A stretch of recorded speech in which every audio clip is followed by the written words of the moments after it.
खूपच सोपी अशी एक युक्ती सांगणार आहे, एक ट्रिक्स सांगणार आहे आणि तुम्ही ती लक्षात ठेवायची आहे, कधीच विसरायचं नाही. कोणती आहे बघा बरं.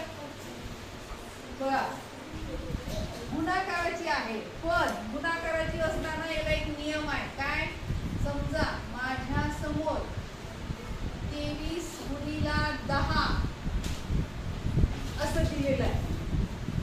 23 गुणिला 10 ही गुणाकाराची ट्रिक्स आहे. काय आहे? ट्रिक्स. ट्रिक्स म्हणजे युक्ती, मराठीत युक्ती.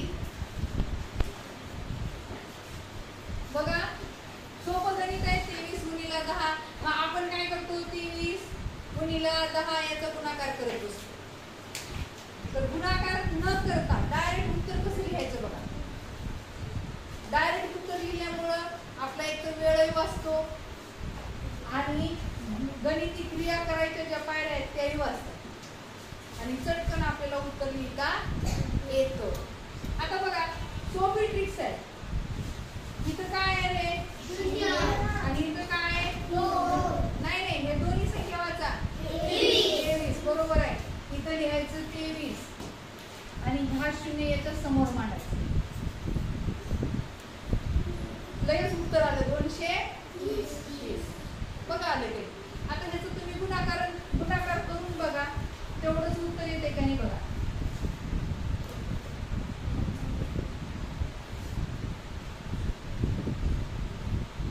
बघा, 0 शी 0, 3 शी 3, वरचे 2 खाली किती आले?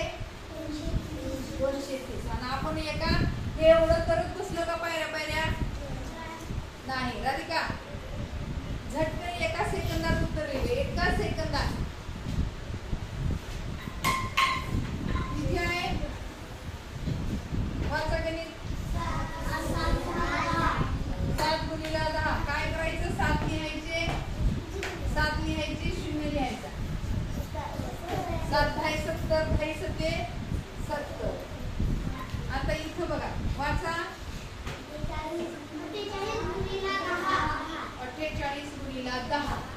बघा किती सोपं आहे. इथं 48 लिहा आणि हा 0 इथं लिहा. झालं उत्तर. आता तुम्हाला वाटत असेल हे गणित बरोबर कसं आहे, करून बघा. तुम्ही करून बघा वहीवर. 48 गुणिला 10 करून बघा. कुणाचंच गणित चुकणार नाही. हे एकदम राईट उत्तर येणार. बघा, तुम्हाला 2 मिनिटं टाइम देते, पटकन करा. 28 गुणिला 10. इथं बघा 48 गुणिला 10. 0 0 1 8 8 1 4 4. वरचं 0 खाली, वरचे 8 खाली. 480 आणि इथे लिहिलं आपण 480. आता मला सांगा, कोण सांगते बघा? 22 गुणिला 10 कोण सांगते? सगळ्यांचे हात वर. वा वा, किती सोपं आहे. टीचर म्हणायचं नाही, फक्त हात वर. मला दिसतंय. हा, भारती सांग. Very good. तयार आता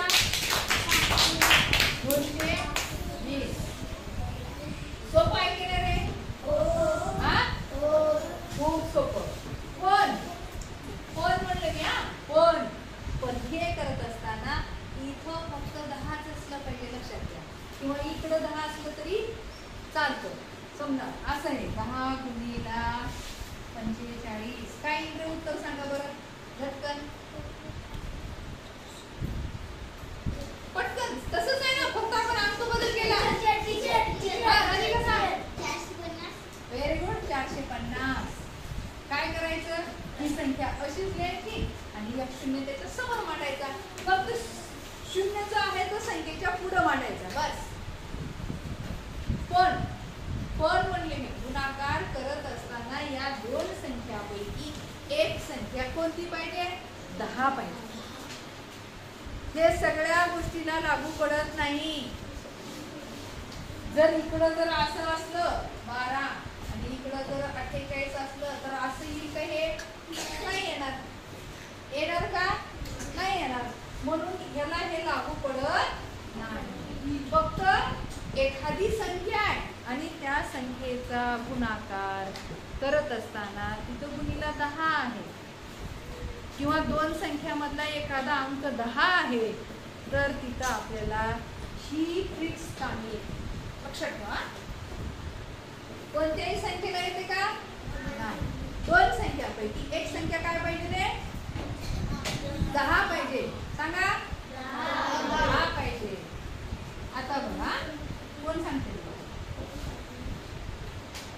पटकन सांगा. सांग वैष्णव. एवढा वेळच नाही पाहिजे. Very good. 570. आता मी इथं काही संख्या लिहित्या. तुम्हाला इथं डायरेक्ट फळ्यावर येऊन इथं संख्या लिहायची आहे.